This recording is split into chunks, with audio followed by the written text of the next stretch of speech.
स्तोत्र सुनते हैं। शुभ समय आ गया, चलिए।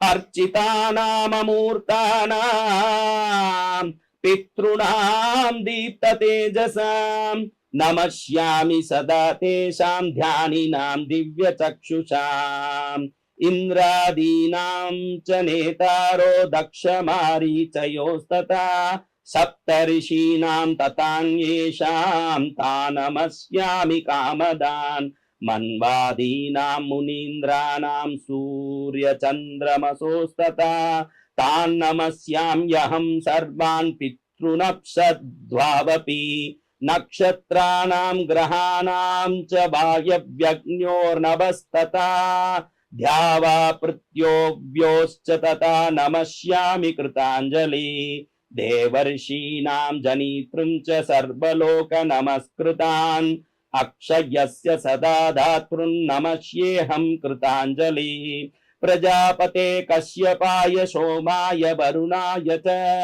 योगेश्वरेभ्यश्च सदा नमस्यामि कृताञ्जलि नमो घनेभ्य शब्दभ्यस्तथा लोकेषु सप्तसु स्वयंभुवे नमस्यामि ब्रह्मणे योगचक्षुषे सोमाधारान् पितृगणान् योगमूर्तिधरांस्तथा नमस्यामि तथा सोमं पितरं जगतामहम् अग्निरूपांस्तथैवान्यान् नमस्यामि पितॄनहम् अग्निशोममयं विश्वं यत एतदशेषत ये तु तेजसि ये चैते सोम सूर्याग्निमूर्तय जगत्स्वरूपिणिश्चैव तथा ब्रह्मस्वरूपिण तेभ्यो अखिलेभ्यो योगिभ्य पितृभ्यो यत्मानस नमो नमो नमस्ते मे प्रसीदन्तु स्वधा भुज। आहा, कितना सुंदर श्लोक। अब इसका अर्थ सुनोगे तो इतना सुंदर लगेगा, हर एक बोलेगा कि ये रोज मैं सुनूंगा, क्योंकि इसको सुनने के बाद कोई नहीं बचता। आप देखो, जो सबके द्वारा पूजित अमूर्त अत्यंत तेजस्वी ध्यानी तथा दिव्य दृष्टि संपन्न है, उन पितरों को मैं सदा नमस्कार करता हूं। जो इंद्रादि देवता दक्ष मारीच सप्त ऋषियों तथा दूसरों के भी नेता हैं, कामना की पूर्ति करने वाले उन पितरों को मैं प्रणाम करता हूं। जो मनु आदि राज ऋषियों मुनीश्वरों तथा सूर्य और चंद्रमा के भी नायक है, उन समस्त पितरों को मैं जल और समुद्र में भी नमस्कार करता हूं। जल और समुद्र में क्यों? मैंने कहा कि जल के रूप में ही पितृ निवास करते हैं। जल स्वरूप में इसलिए कहा, मनु आदि राज ऋषियों मुनीश्वरों सूर्य चंद्रमा के भी नायक है, उन समस्त पितरों को मैं जल और समुद्र में नमस्कार करता हूं, क्योंकि उसी में वो रहते हैं। नक्षत्रों ग्रहों वायु अग्नि आकाश और द्युलोक तथा पृथ्वी के भी जो नेता हैं, उन पितरों को मैं हाथ जोड़कर प्रणाम करता हूं। जो देवर्षियों के जन्मदाता समस्त लोकों द्वारा वंदित तथा सदा अक्षय फल के दाता हैं, उन पितरों को मैं हाथ जोड़कर प्रणाम करता हूं। प्रजापति कश्यप सोम वरुण तथा योगेश्वरों के रूप में स्थित पितरों को सदा हाथ जोड़कर प्रणाम करता हूं। सातों लोकों में स्थित 7 पितृगणों को नमस्कार है। मैं योग दृष्टि संपन्न स्वयंभू ब्रह्मा जी को प्रणाम करता हूं।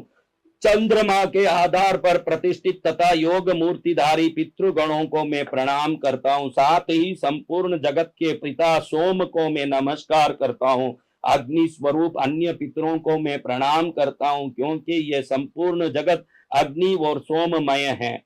जो पितर तेज में स्थित है, जो ये चंद्रमा सूर्य और अग्नि के रूप में दृष्टिगोचर होते हैं, तथा जो जगत स्वरूप एवं ब्रह्म स्वरूप है, उन संपूर्ण योगी पितरों को मैं एकाग्र चित्त होकर प्रणाम करता हूं। सभी पितरों को बारंबार नमस्कार है। वे स्वधा भोजी पितर मुझ पर प्रसन्न हो। सदा भोजी यानी मैंने कहा पहले ही स्वधा स्तोत्र में कि ब्रह्मलोक में ब्रह्म देवता स्वधा देवी की स्तुति कर रहे थे। उस समय अचानक उनकी स्तुति से प्रसन्न होकर स्वधा देवी ब्रह्मलोक में ब्रह्मा के सामने प्रकट हुई।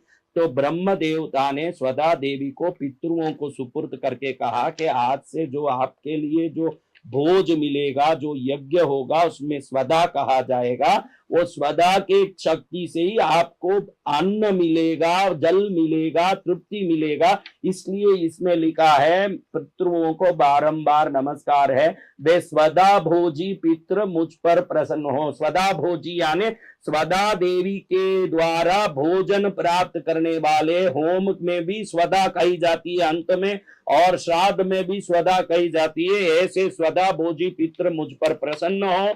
हमारे घर में किसी भी जाने अनजाने में पितृदोष लगा हो, जिसमें शरीर में रोग के कारण घर के सदस्य कोई परेशान हो या खुद परेशान हो, कोई उधारी के कारण, धन की कोई आर्थिक समस्या के कारण परेशान हो, कमाया हुआ टिक नहीं रहा हो, या कमाया हुआ किसी